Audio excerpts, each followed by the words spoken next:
Be sure to check out my store for the stuff I use and templates at a low cost, and get my everything pack so you can have everything in my store at a reduced cost, less than $20 if you tweet it out.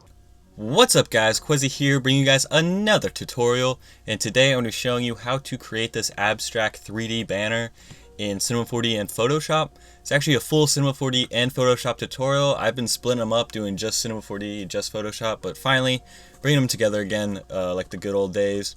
This is actually a render that I am using for an intro, and the actual intro tutorial will be coming out either later this week or next week, depending when I get it finished. I still have to finish the After Effects part, but yeah. So the Lightroom I'm using for this is my standard Lightroom that I use all the time. If you guys want to buy it or check it out, it's in my store, which I have a link for it in the description below. You can get it for like $1. And since I plug stuff all the time, you guys get pretty mad at me for it. I figured I'd just use some free materials. So these materials are just colored. I have a white or like a light color, a black or a dark color, and my colored material, which is this like blue. So it's just, you select the color, you add some reflectance, and I have this on like 24%, and you could change that up. It might actually be a little too strong at 24, but yeah, so it's pretty easy to make these materials. Just 2 steps: pick a color, add some reflection. And by the way, if this video gets 100 likes, I'll put the Cinema 4D file and the Photoshop file in the description for you guys to download. But let's just jump right into actually making this. So I'm gonna select all this stuff, group it together, and hide it.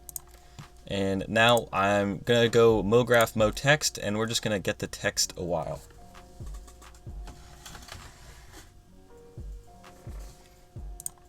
I'm gonna go align middle, depth. I forget what I did, but I'm just gonna go like 50.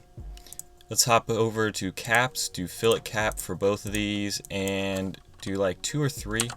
I'm gonna do 2. And then let's pick a font. Wow, and this is going to take a minute to load, but the font is called False Positive, and if I remember, I will put the link to it in the description to download. Alright, there we go. So False Positive, where are you at?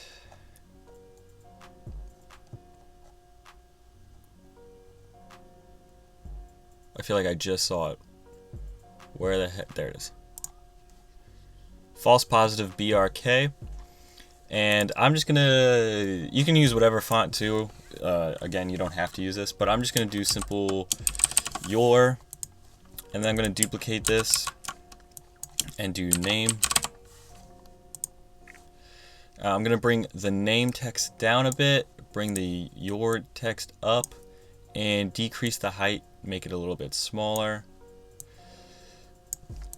Again, you can just do one word or however many you want. You don't have to do it like 2-part like this. This is just how I did it as a default. But I'm going to add this white texture to the name text and the blue one to the your text, and I got them backwards. There we go. So something like that, and maybe move that up a little bit. We can also add some random effectors if we wanted to tilt the text, which if you guys have watched any of my Cinema 4D text setup tutorials, you'd have seen me do that before. You just have to select the text, MoGraph, Effector, random, and you can play around with the settings, but I preferred the text to be straight on this one.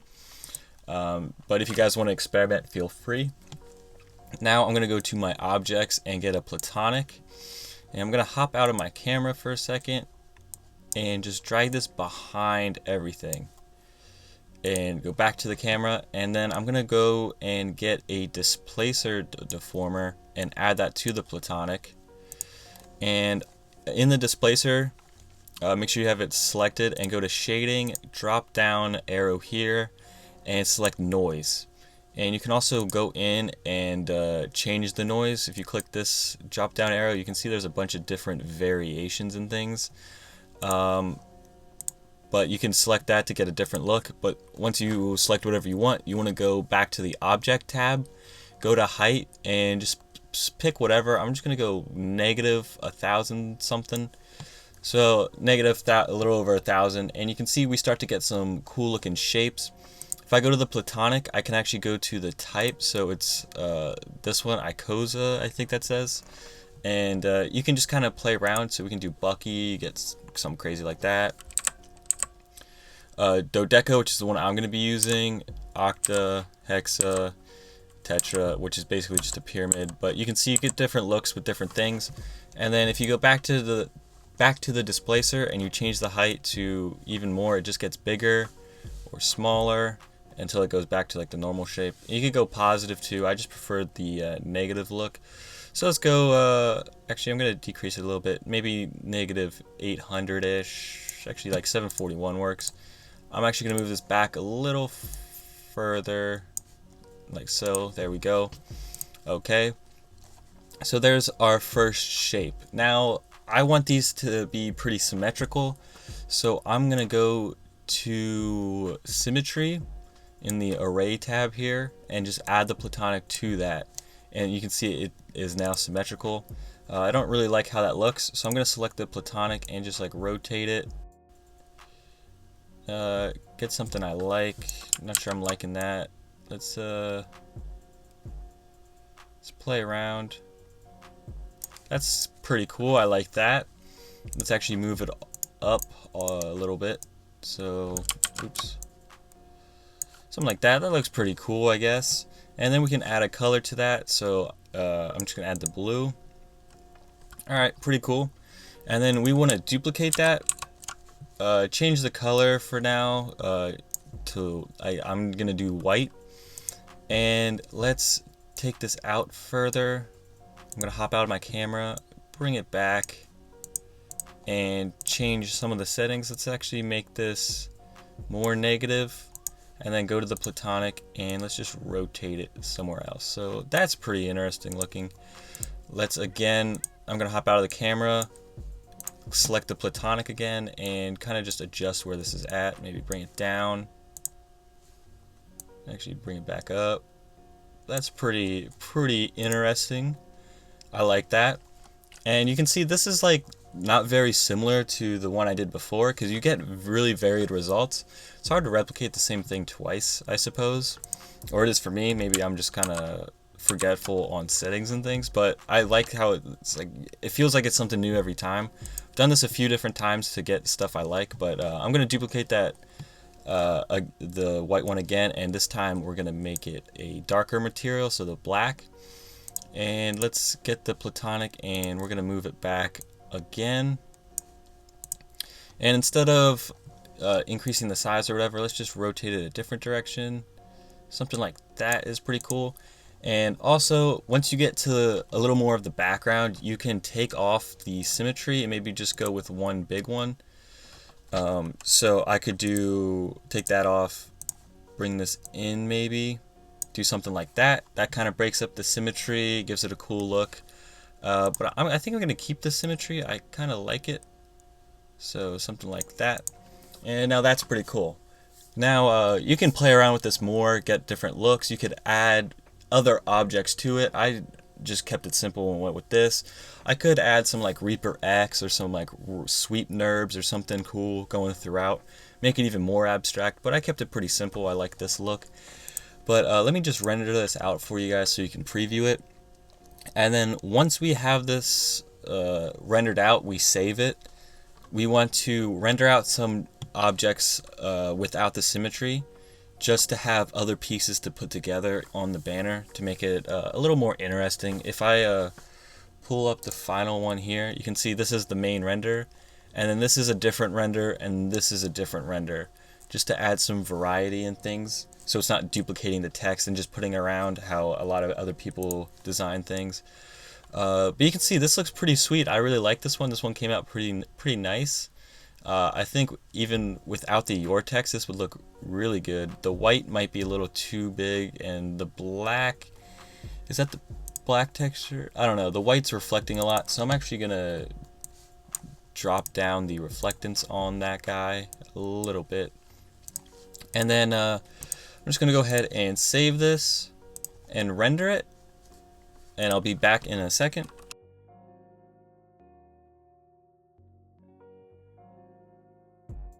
Alright, so that is rendered out. Now let's render some of the other pieces. So I'm going to hide the text, we don't need that. And then I'm going to hide all the symmetry. So boom, already we kind of get one of our renders. So I'm going to go ahead and render this out. I'm actually going to move the blue a little forward so we don't have that kind of ugly overlap. So there we go. And then you just want to save this as something else. So I just call it 2. Or add a 2 to whatever and render that out. Alright, that's rendered. Now we can kind of just mess around and create another render. You can create as many other ones as you want as well. So you can do this a few different ways. You can just move them around in position, maybe move one of them forward more, like the white one further, do something like that, or just simply rotate them. So let me actually move that back. So I could just grab the blue platonic, maybe rotate it like so. Actually, that's pretty cool. White one as well, like so. And I'm trying not to make it too big, but there we go.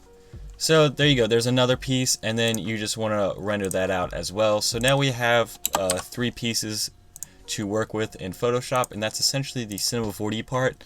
So let's go ahead and hop over into Photoshop. Alright, now we're in Photoshop. I'm just in a Twitter header template. You can obviously be in whatever you want. And I'm gonna go ahead and get those renders we rendered out in Cinema 4D, drag them over.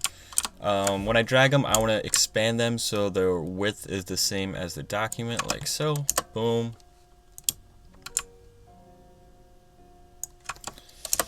Boom. And boom. Cool. So let's go ahead, select all those, rasterize them, and get started with the finished product. So you have your main text here. You just want to leave that centered. And you want to take one of the other renders, take it to one side, and then the other one to the other side. Something like that. You can also, you can either go above or below the main one. So if I maybe take this guy and drag him above, you can see he overlaps the main render here, which sometimes it looks alright, sometimes it doesn't. It can't be too much. I like a little overlap like that maybe. And then this one I'm going to actually have like, maybe somewhere here, that'll work. This guy, let's actually move down. That's pretty cool. And then I'm going to actually duplicate both of these. So let's duplicate this one, bring it down, duplicate that one, bring it down. So these are both the copies of either side. And you can just drag one away, rotate it. You can either put it on the other side, so maybe like put that guy here and take this one over, or just place him wherever. And you that's kind of what you do. You just kind of place them around and then duplicate them again. Maybe bring this one behind, something like that. That's pretty cool. This guy, let's rotate him. Maybe make them smaller. Where is that blue? Yeah, something like that. That works. And you kind of just want to do that, rotate them around, find cool spots for them. Once you have something that you kind of like, you just want to select all those renders. Command J, duplicate them all together. Command E to merge them. Drag them to the bottom. Zoom out a bit. Command T to transform. Bring it up. Bring the scale up at least. And then filter, blur, Gaussian blur. And we'll set this to about 5. Okay. Decrease the opacity a little bit. About 46 is where I have it. And then you want to go to the top of everything, and we're going to create a solid color. Sorry, everything keeps popping up on my other screen. And then we want to select like a bluish. So I'm going to go something like that and set that to lighten, and then decrease the opacity. I'm not sure how much I like this blue, but yeah, that works. And then I'm gonna create a new layer and get my brush, about 700 size. And with the black, I'm just gonna go across the bottom like that, create a new layer, get the white and go across the top like that. Set the white to overlay or soft light and decrease the opacity a little bit, and the black just decrease the opacity. And then we want to add a slight color correction, I suppose. So I'm going to go add curves, darken it a little bit, increase the lightness a little bit like that. Let's go ahead, let's grab levels 2, maybe bring it in a smidge. I'm going to get a hue and saturation just to bump up the saturation a tiny bit, and then you can also change the color if you want it to be something else. And I'm just going to leave it at 0 for now. And then you can also add some vibrance if you want to, and maybe bump that up a smidge. So something like that is pretty cool. And once you have all that done, then you want to add your final touches. So select everything, we'll group it, duplicate it, merge it. So now this is just one solid thing. And I'm going to duplicate it, filter, blur, Gaussian blur. This time I'm going to set it to 2, click OK. I'm going to get the eraser tool, erase the main text, and then just kind of splotch around. So now we have some blur going on in some places. And then I'm going to actually duplicate this again, merge. I duplicated both those layers and merged them together. And I'm going to go filter, stylize, find edges, Command I to inverse it, set that to linear dodge, decrease the opacity, that works. And then I'm going to select those 3 layers, duplicate them, merge them, and finally filter, sharpen more, and then decrease the opacity of that just a tiny bit if it's a little too sharp. And that is essentially the banner.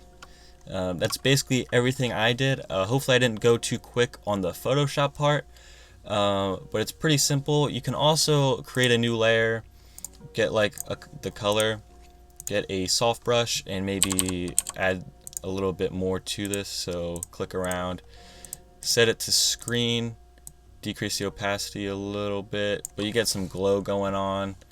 I kind of don't like it here, but you get the gist. And that's basically the tutorial, guys. Hopefully you enjoyed this. If you did, please let me know in the comments. Drop a like on this video. Again, if we hit 100 likes, I'll put this file and the Cinema 4D file in the description for you guys to download. Be sure to subscribe for more tutorials. Follow me on Twitter at Qehzy. Add my Snapchat, which is Qehzy. And hopefully I see you guys next time. Peace.